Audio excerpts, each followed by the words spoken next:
So, just completed installation over in Moseley. As you can see behind me, 12 kilowatt Arotherm plus. Heat loss on this property was, I think, about 14.2 kilowatts, I think, off the top of my head. So this one has got a backup heater, even though it does give the output required on the Vaillant stats, what it actually says it gives you. So yeah, I'll run you through the system, show you what we've done and why.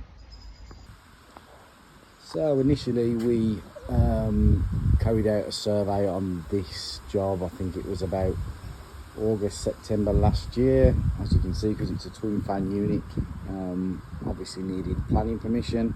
That was very, very slow. Birmingham Council not the quickest, but obviously we got to the point where now the planning rules have changed, so we're okay. And as you can see, with the sort of back of the property, there wasn't really another location unless we were going to remote locate it even sort of further away. So customer was happy with this.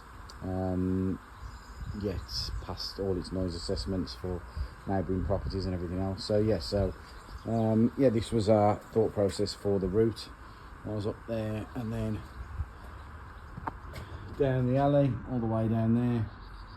And as you can see, then it literally goes in just by where that side gate is there, and that takes us into what was the old boiler room, which is now our sort of plant room where the hot water cylinder is.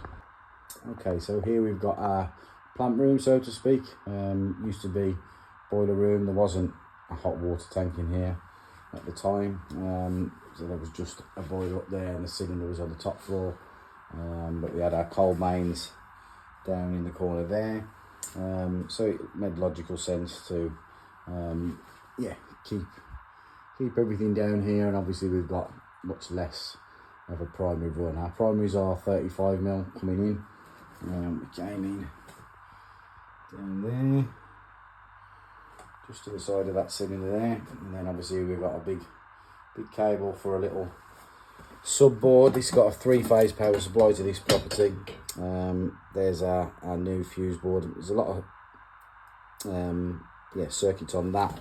This customer wanted some extra work doing, some for like an electric cooker, some garden power for lighting and things like that. So yeah, they put a brand new sort of subboard in, hence the size of the cable. Obviously we've got a 12 kilowatt heat pump.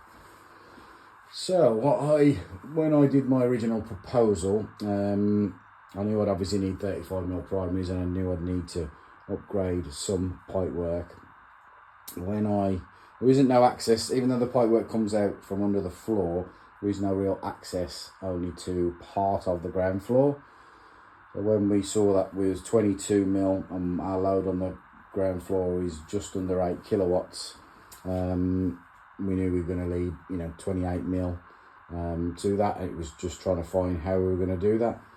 So behind the cylinder, where we've got our 2Ts, which are 35mm there, and then behind the cylinder they run down then in 28, and what we managed to do was split the downstairs into 4.5 and 3.5 kilowatts, so we could do 22. So we have another circuit at the bottom there where that drain off is down there, run that round, and then that goes through a void down there which takes us underneath the ground floor and then picks up 4 radiators, which splits our load, which obviously makes a big difference to everything flow rates, which works out really, really nice. And then we've just got our 28s going upstairs. I think we've got 3 kilowatts on the first floor and then 2 kilowatts on the top floor. So we've just got 22mm primaries going up there and then 15mm to the radiators. So yeah, I think 15mm on the top floor. And then we've upgraded a few radiators. So yeah, we're getting good flow rates. We're getting about 2,400 litres per hour through there, so no issue with flow rates. Put the gate valve on there just to balance the hot water if we need to. Normal now we use the ESB valves for all these types of installation. Got to tidy up a little bit with this installation. Still getting used to using Armacell and how it works and how it sticks, and it's hard to make it, I find it's hard to make it look neat. So anyone who's got any tips, yeah, it'd be greatly appreciated. Oh, there's our rifleman backup heater, so it goes straight through there in line. Doesn't make any difference to flow rates or anything like that. So yeah, I'm quite happy with how this has all turned out. Yeah, any thoughts? I'm going to disconnect the filling loop obviously at the minute. We'll be doing that now we're finishing off. But yeah, quite happy with how it all turned out overall.